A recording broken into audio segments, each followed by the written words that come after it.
இன்று நான் உங்களுக்கு ஒரு கதை சொல்லப் போகிறேன். இன்றைய கதையின் பெயர் தாளம் போடும் தண்ணீர். வாருங்கள், கதையை ஆரம்பிக்கலாம். தாளம் போடும் தண்ணீர்.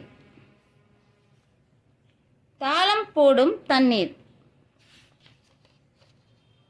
குடுவுக்கு ஆட பிடிக்கும்.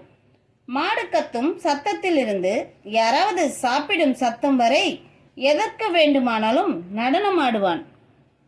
சொட் சொட் டப் டப் டப் டப் சொட் டப்.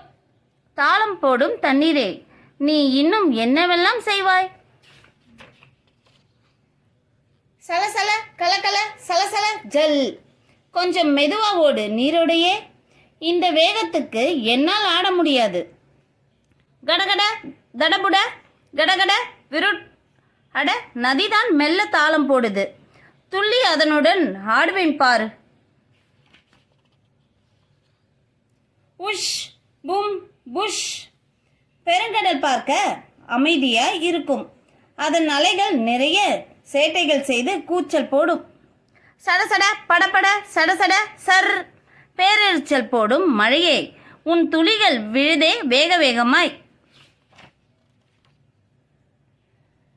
டாடும் டமடம டாடும் டமடம டம்.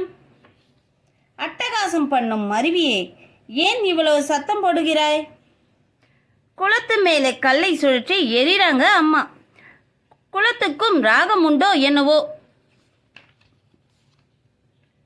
தத்தித்தாவி தத்தித்தாவி தாவி தத்தி தோப்.